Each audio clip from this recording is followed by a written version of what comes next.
Grabe yung pagod ko. Umakyat ako sa taas para magluto. Oh, bakit? Bakit?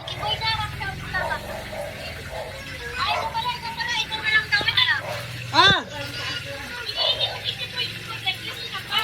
Hmm? Hmm? Nakagalit siya kumain na kanina pag nag-iigit ko yung picture Si sa akin kasi nag-ano yung ano. Nasa akin nga kasi yung cellphone. Wala kay Jiboy kasi pinasikaso ko dito. Nagluluto ako. Hindi, kanina pang umaga yun. Hindi pa ngayon, kanina pang umaga. Mamaya pagkakit ni Jiboy. Kasi inutusan ko sa baba. Dito kami nagluto. Yan. Yan.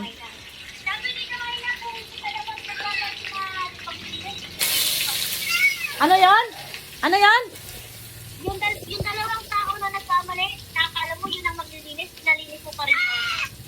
Ano na, ang inumpisahan nila yung garahe. Binigyan ko ng 200. Binigyan mo na 200 na pinalis mo na. Oo. Nasasakit ka. Boy! Boy!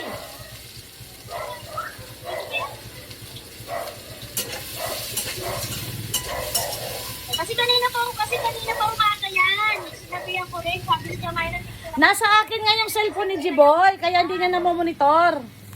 Ayan, ginigisa ko na ang sibuyas bawang.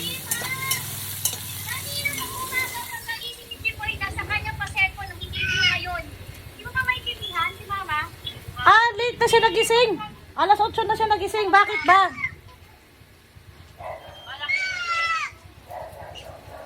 Mamaya, pag-akit ni Jiboy.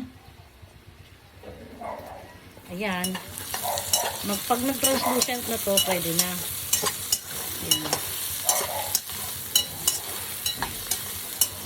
Nasa second floor ako. Ayan o. Ayan. Ayan. Inakyat ko yung ano namin. Inakyat ko yung lutuan. Kasi ang kusina, hindi matrabahuan ang kusina. Sobrang kalat, upside down. So ito ay lunod ko ng manok. Kasi apresadang manok ang ulam namin. So bababa lang ako, kukunin ko ang tomato sauce.